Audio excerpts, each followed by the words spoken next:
Hello, everyone out there in Rumble, X, and YouTube land. Welcome back to Diego Knows. Of course, I'm Diego, and today we're going to talk some more about And Just Like Crap, Season 3, Episode 2. Yeah, we got some more to say about this abortion of a TV show. This show really gets under my nerves, okay? The way it depicts men, the way it depicts women, this is just, I understand that the point is to get women to watch the show and to get gay guys to watch the show. I get that, okay? But, you're not really going to accomplish much if the men don't act like real men. If you keep rewarding bad behavior, okay, then, you're going to turn people off, people with a sense of morality. And most people have morality. Okay, we have this internal morality. We know what's right and wrong. Okay, deep down inside, we know that, like, say, cheating on your spouse is wrong. Deep down inside, we know that lying to people is wrong. Okay, stealing from people is wrong. Okay, hurting people on purpose is wrong. We know that because we don't want to be treated that way ourselves.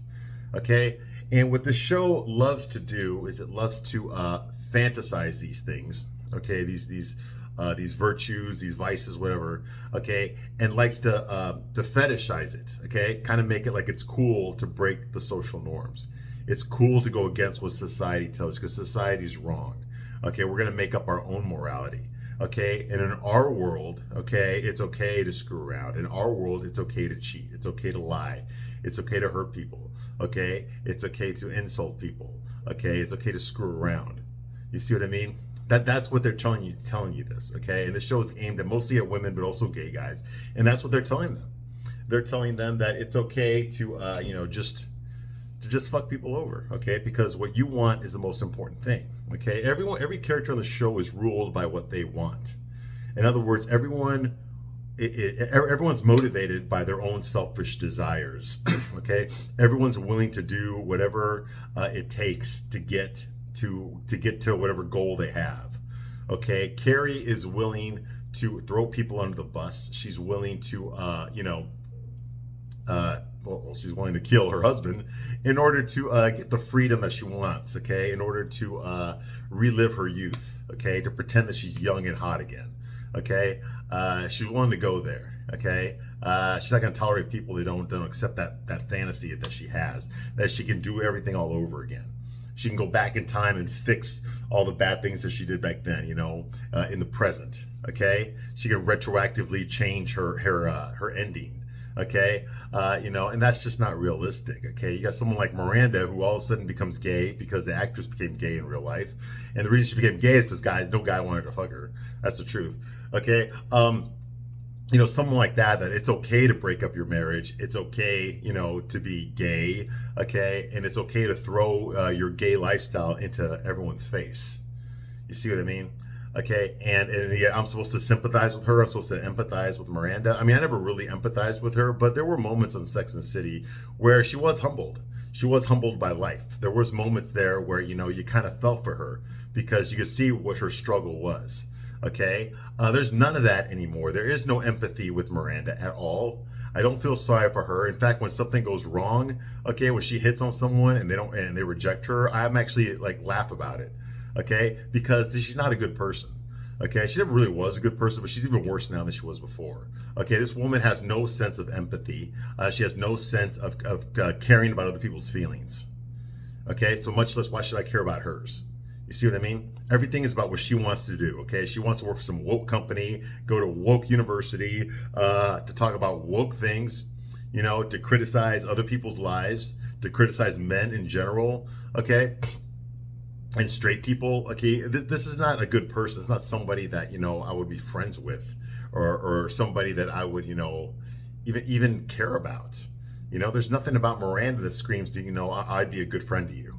You see what I mean? Now, I understand that Sarah Jessica Parker has to be friends with Miranda because there's no show if she doesn't have Miranda and Charlotte there. Okay? And there really is no show if you consider the fact that Samantha's not involved in this show. Okay? As far as Charlotte goes, Charlotte went from being the sweetest one to being one of the most insufferable one. Not only is she still an airhead, but she's an airhead that's actually a bitch. She's an airhead that's a total cunt. Okay? She treats Harry like complete shit, which is weird because I remember on Sex and the City when she met Harry. Okay, and just how much she was falling in love with him and how much she needed to be. Like she quit dating good looking guys so that she could be with Harry.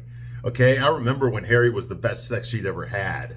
Okay, this short, bald Jewish guy with a hairy back. Okay, this was the best sex she'd ever had. Okay, I remember all that. I remember how she fawned over him. I remember like how important he was to her. You know? Okay, and now there's none of that. Okay, there's not even a trace of that left.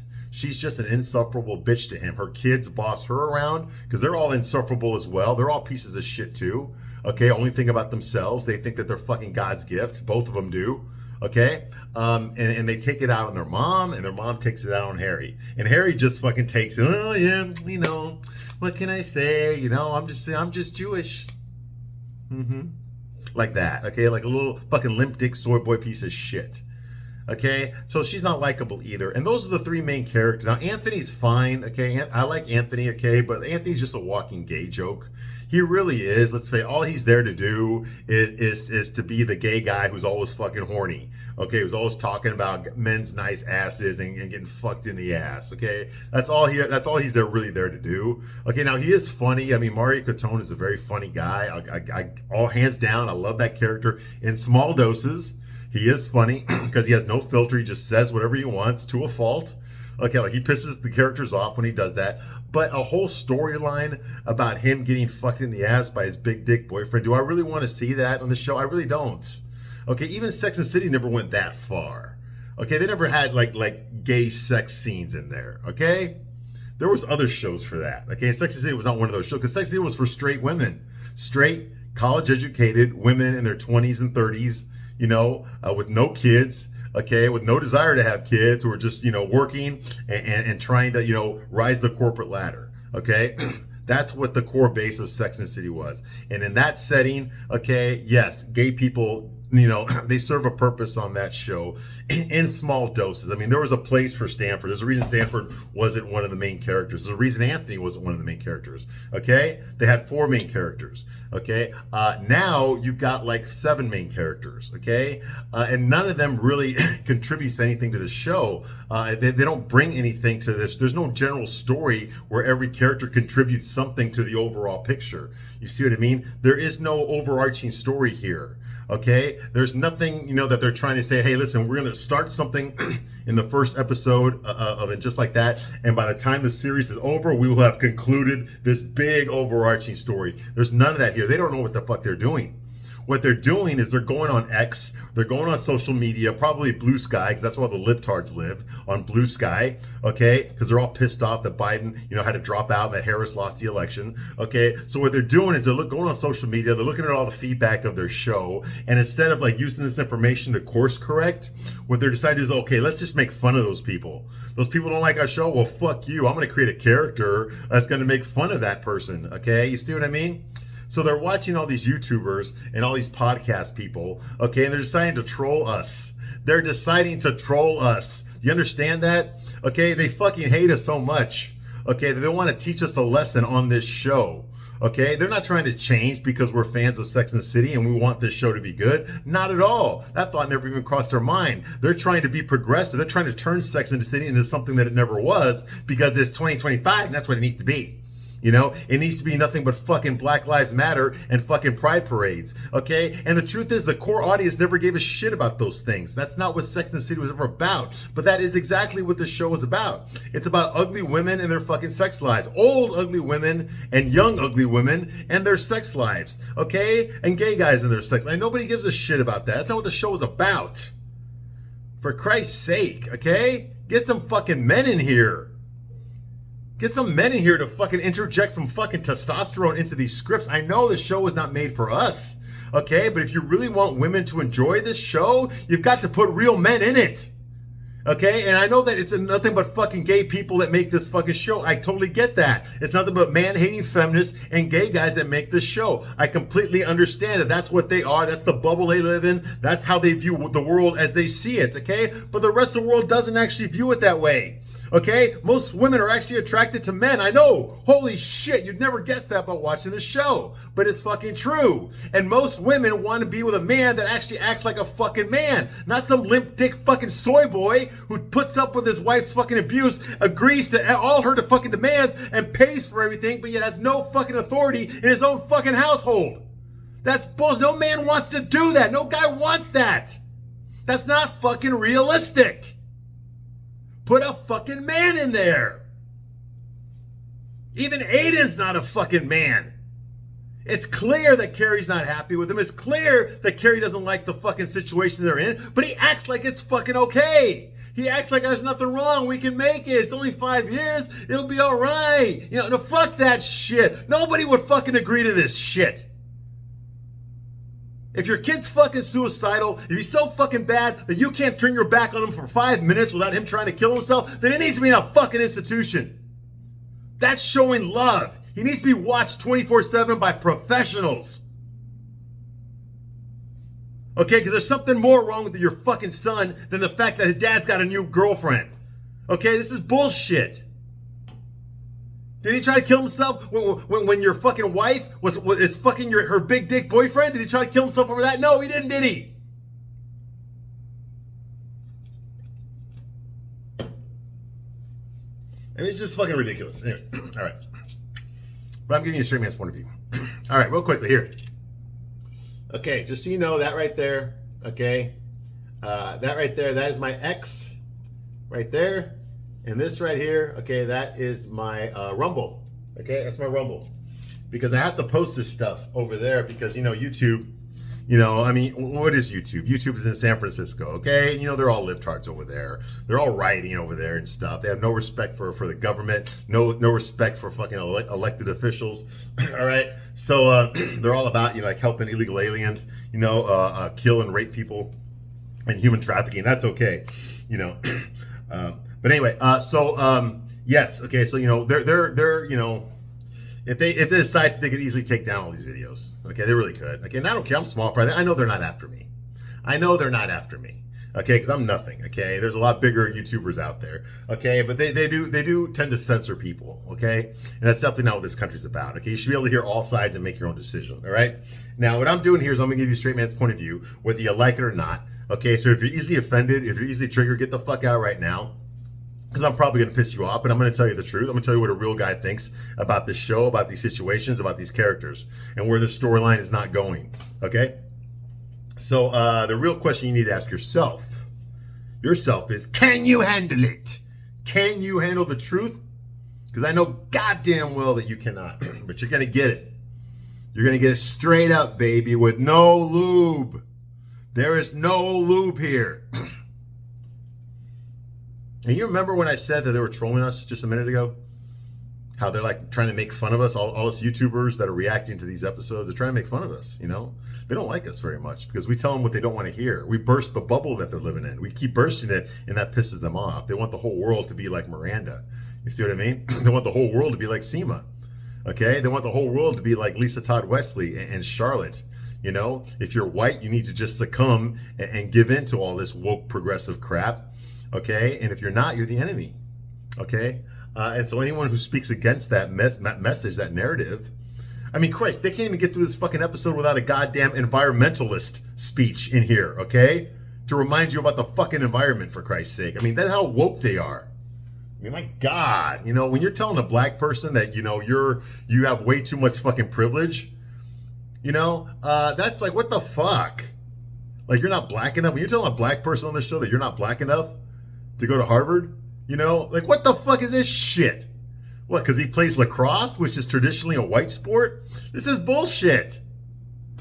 Oh, God. Or if you're, you know, if you're too privileged because you're Asian, like, what the hell? How come it's only the black people that get, you know, when racism's involved? How come no one talks about me? I'm fucking Latino. I'm Mexican. Okay, and oh no, I was born in Chicago. No, I'm not illegal. Okay, and my parents were born in Texas. No, they're not legal either. Okay, so you know, like, what the fuck? How's it only? It's always when it's racism, it's always against black people. Okay, no one ever talks about all the Indians that get treated like shit, or the Asians. Okay, or the Latinos like me. Nobody gives a shit about us. You know, like, what the fuck? How come it's only one race? You know, I mean, shit. Yes, slavery was a thing. I get it, okay, but it ended a long time ago, okay? And at least the white people let you live. At least they let you fucking live. The white people came over here and wiped out all my ancestors with fucking smallpox, okay? So what the fuck, all right? At least you got to live. Shit, 99% of my race was wiped off the face of the earth thanks to white people. Okay? What the fuck? You don't see me complaining about it. You don't see me wanting reparations. I mean, shit. Anyway, moving right along. So we left off last time. We were talking a lot about Seema and about what an insufferable bitch she is and all that, how she judges men, how she profiles every man. There's only 5 types of men in New York, and she's dated all of them, so she can look at a guy and automatically tell you, like, his belt size, how many ex-wives he has, okay, what his real name is, what he does for a living, you know, the stupid shit like that, okay, how his mom treated him when he was growing up, just by letting him talk for like 5 minutes, she can figure all of that out. Okay, but she can't figure out how to get a fucking boyfriend on her own. You see what I mean? This show makes no fucking sense. All right, she can't figure out how to keep a man. Wow. Okay, but she's so smart, right? Okay, so anyway, so I put up with all that bullshit of her. Okay, and I also mentioned that there's only 3 women on the show. Okay, those are there's ugly old women, there's ugly old gay women. And then there's just gay women on this show, all right? And that's all it is. There's only 3 categories, okay? So at least we get 5. And the truth is, there's actually 6 categories, but the show doesn't want to tell you about the 6th category when it comes to men. The 6th category when it comes to men is the guy that walks into that same fucking bar, takes one look at Seema and turns the fuck around and gets the fuck out of there. Why? Because he's not into fucking bestiality. He doesn't want to fuck a pig. That's why. Okay, they left out that part because Seema doesn't know about that guy. That's why she didn't mention him, okay? But he is a real guy and I'm mentioning him, okay? I'm definitely in that category. All right, moving right along. So that's going on here. Blah, blah, blah. We also get Butt Ugly Miranda with her Butt Ugly clone from Great Britain, a British woman who's just like fucking Miranda, except her red hair is long, okay, and she's got a British accent. Other than that, she's butt ugly, wears no fucking makeup. She's a boss bitch. I'm better than you, overeducated, insufferable cunt, you know, who hates fucking men. The usual shit. The usual fucking shit, okay, that's on this show. All right, and they have this stupid ass, the word, I remembered what the word was. I was trying to mention it in the last video. What's the word when you're watching something and you're just like getting a bad feeling, like you feel uncomfortable, you don't want to watch anymore? The word I couldn't think of last time was cringe. Okay, that's what that scene was. Okay, when they're in Miranda's little tiny little office with the one window and they point out how she's the Antichrist because she fucked a nun. Okay, and by fuck, I mean, they didn't really fuck, okay? All right, lesbian sex, not real sex, all right? They got to use fucking dildos and shit, because that's not real sex. I know I'm offending you, but that's not fucking real sex, all right? It's not. That's like saying fucking me using a penis pump or a fucking, or what do you call those things? A fleshlight is real sex. It's not, okay? There's no penetration. It must be something physically on your body, okay? Okay, a part of your body that penetrates the other part of the body. That's real sex, okay? But even I got a fucking school the show on that. They don't understand that, though. Nobody in the show understands that, all right? So there's that, okay? It's very cringe and bullshit. People don't really talk that way. Okay, so the next scene is at this art gallery, okay? At the art gallery, that's where Charlotte works. She started working at an art gallery again. Okay, she's working with a bunch of young women. They all look up to her, okay, because she's much better at selling artwork than they are, or whatever. So she gets one of the girls that works there, one of the body positive girls that works there, okay, to hack into the Instagram account of Lois Fingerhood. Now, Lois Fingerhood, yes, she's Jewish. I know you couldn't tell by the name. But yes, Lois Fingerhood is this Jewish woman who apparently is this incredible academic advisor. She can get people into Ivy League schools, okay? But she's freelance, okay? She doesn't work for any school, okay? Like, people have to pay her, okay? So apparently that's what the parents are doing at the private school that Charlotte and Lisa had their kids at. Okay, instead of using the counselor, the academic advisor that works there, her name's Debbie. Instead of using her, they're paying a lot of money to try to get this woman Lois Fingerhood to get their kids into Ivy League schools. Okay. And so they decide. So at first, Charlotte and Lisa were upset about that. Like, that's cheating. They're supposed to be using the faculty staff, you know. But now they're like, oh, we should do it too. Okay. So Charlotte got this woman to hack into Lois Fingerhood's account to find out where she is. It turns out she's posting from her son Asher's Little League softball game, Little League baseball game, right? So Charlotte calls up Lisa and says, hey, we need to get to this softball game right now so that we can ambush Lois Fingerhood and give her like a pitch and get her to help our kids. Okay, your son and my daughter get into an Ivy League school. Okay, so that's what they decide to do. They find out that she's watching a baseball game, a Little League game, so they go rush over there. So they rush over to the park, and there's Lois Fingerhood watching her son play baseball. And of course, they're acting like they have kids playing on the team as well, but they don't. And then they spill the beans. Excuse me, I just want to let you just give us 30 seconds of your time. Both our kids go to this rich elitist private school,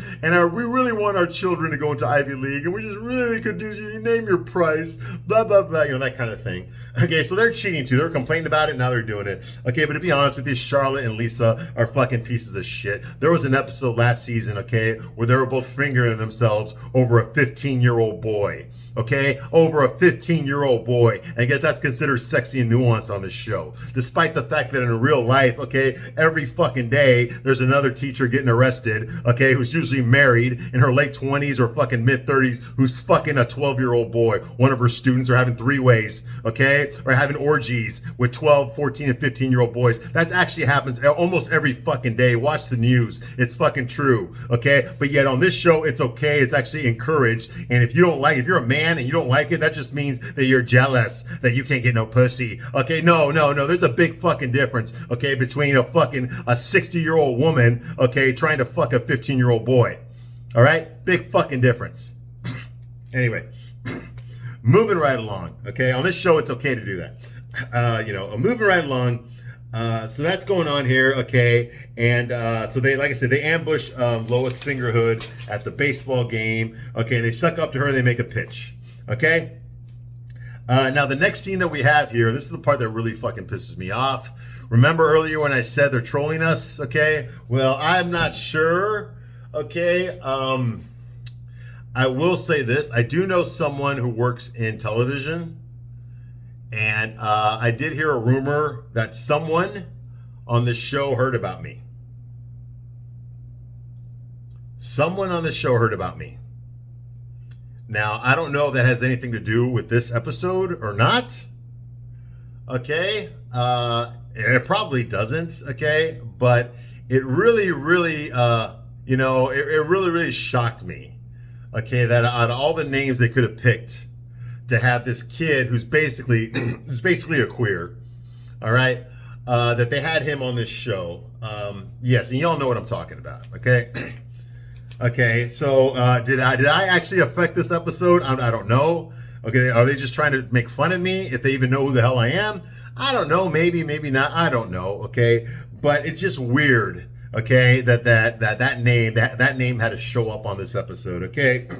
So here we go. Lily is having her piano class at school, which is apparently right next to the ballet class, okay, where the guy that she likes, the guy that we saw earlier in the last episode, the guy that fucking with the camel toe, that we saw him doing his like very gay dance, okay, and she was like creaming all over him, okay, while watching him, do his gay dance and getting fucked in the ass. She was getting all horny over it.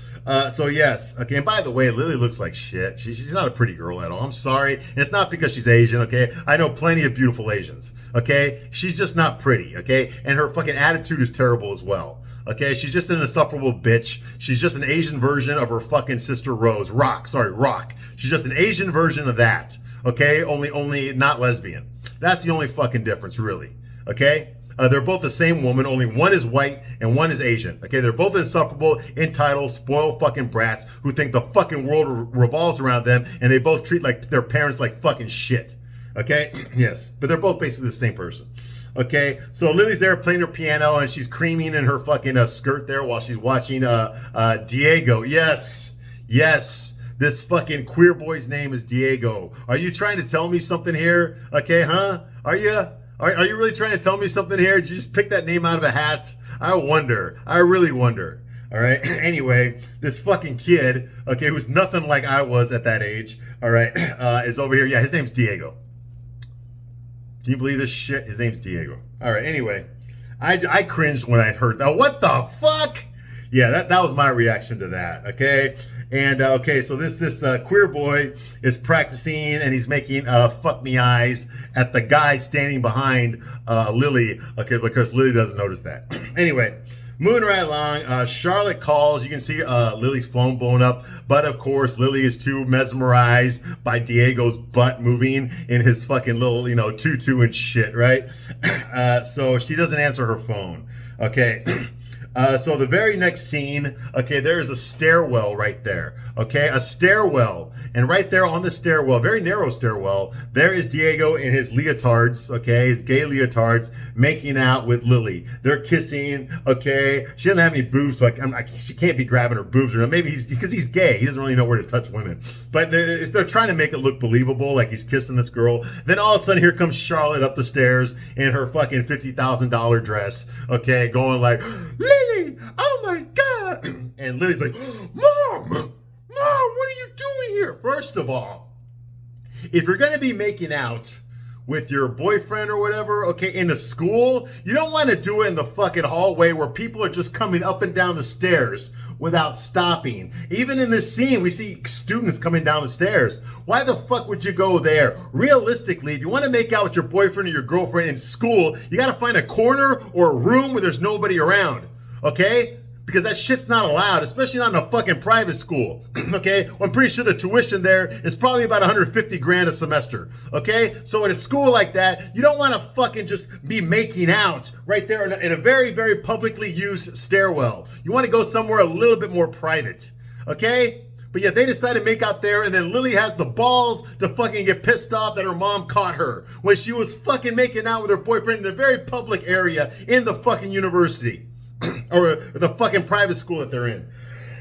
I keep forgetting they're in high school, despite the fact that Lily was born like 25 years ago. Anyway, moving right along. Oh, no, it wasn't 25 years ago. It was like 20 years ago. When she's taken to in high school, she was born 21 years ago. It's ridiculous. Because I remember when they adopted her. That was in 2005, I believe it was. That was the last episode. Yeah, 2005 or 2004 was the last episode of Sex and the City. And then they did the movies. Okay, and that's when Lily was an infant. So I'm guessing she's got to be like 21 now.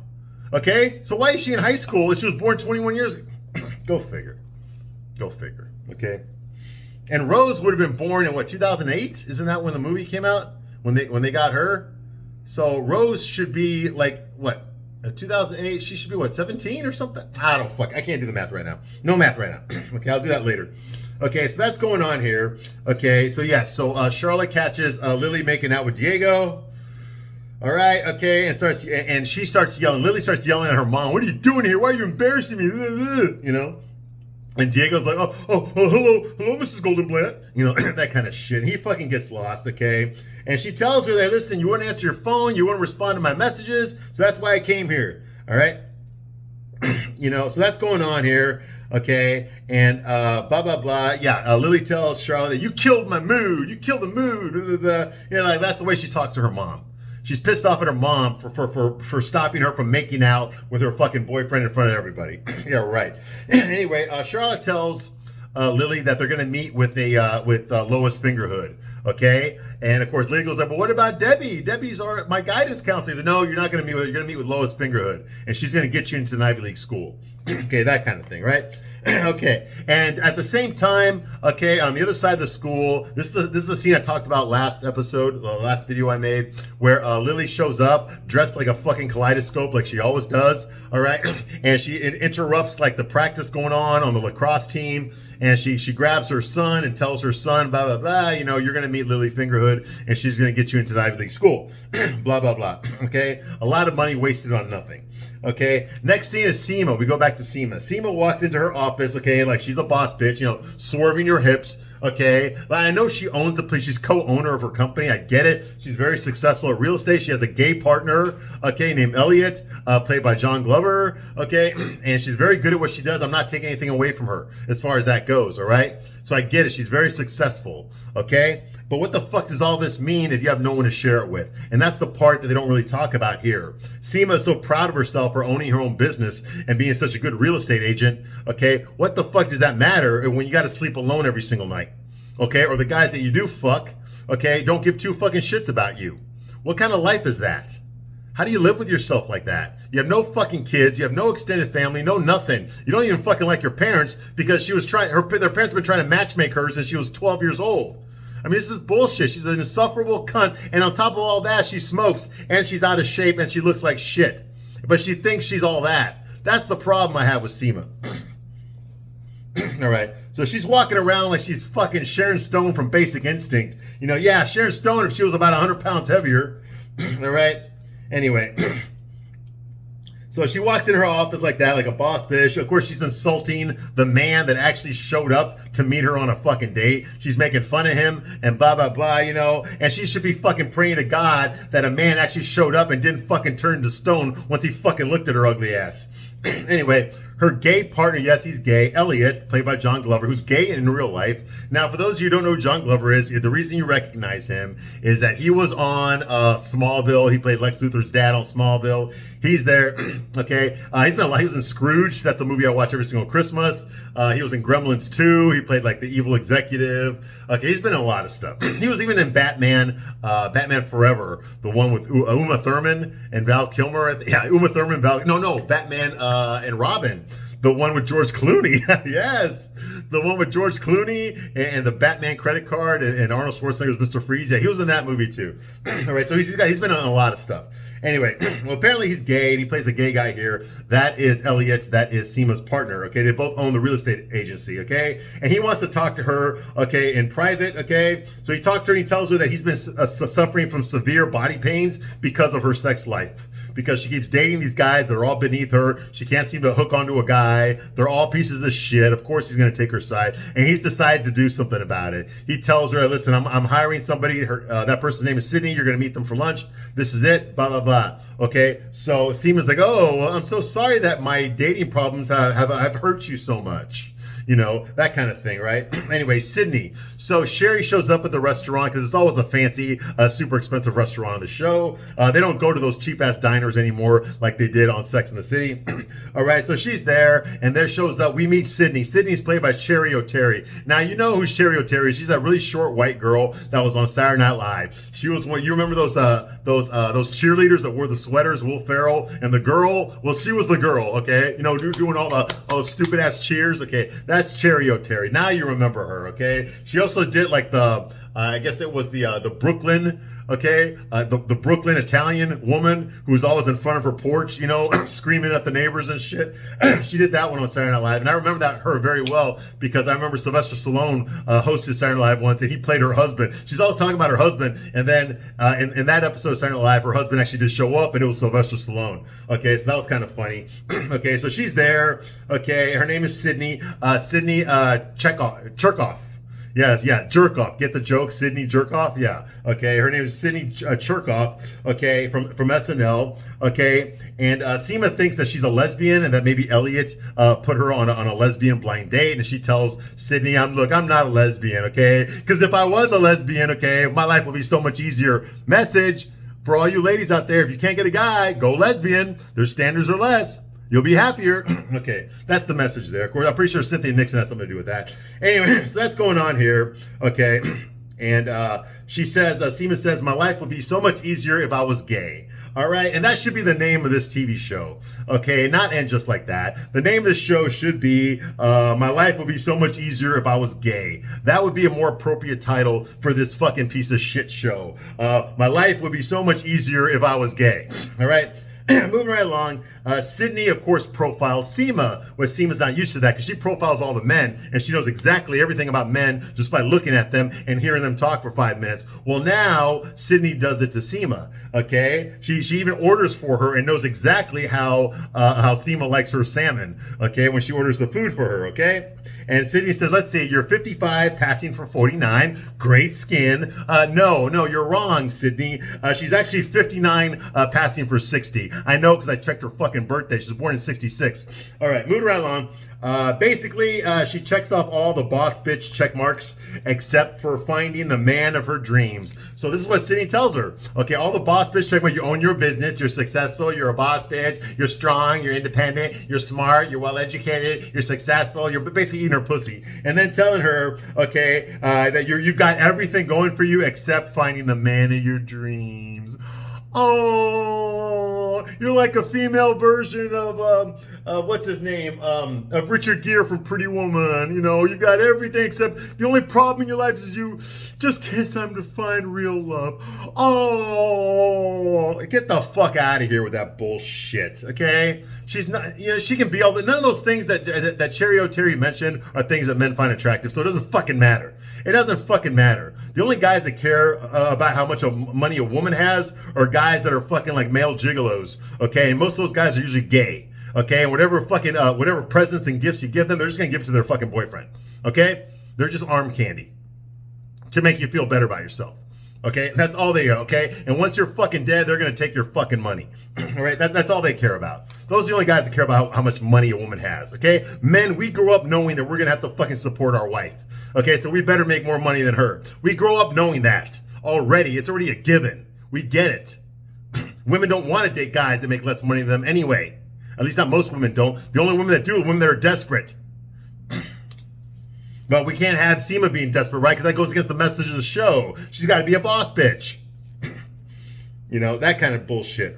So anyway, so that's going on here, okay? Sydney tells her, you know, that she can't find the man of dreams because she's too picky. Okay? No, okay?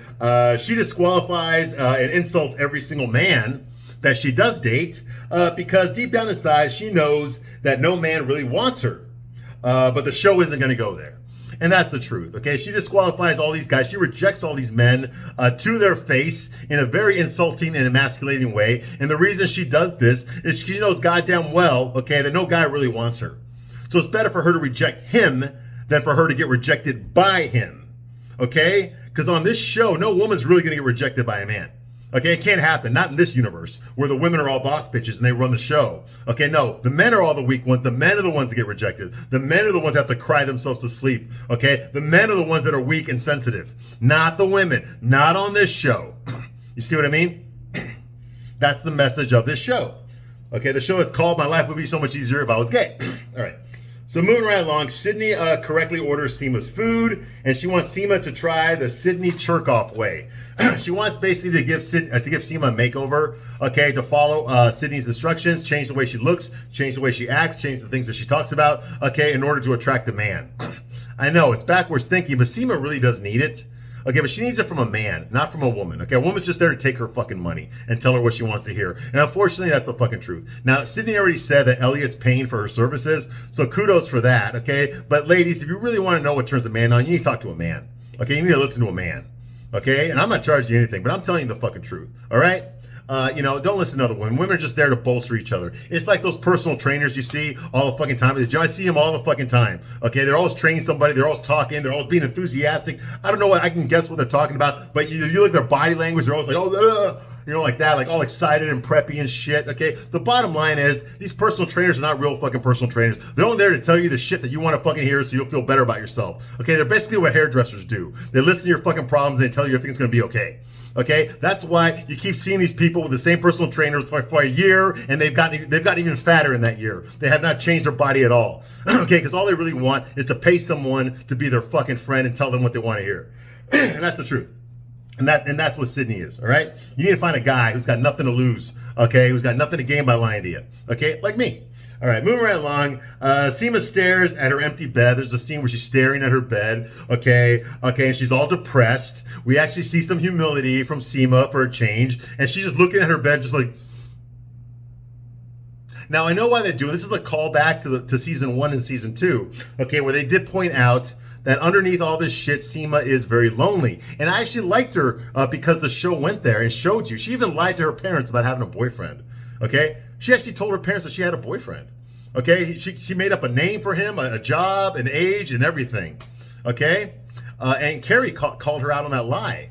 Okay, so I felt sorry for her back then, okay? But now that she's nothing but treats men like total fucking shit, no matter how nice they are to her, she treats them completely like total shit. I have no sympathy for her, and I don't feel sorry at all that she's alone looking at her bed about to cry.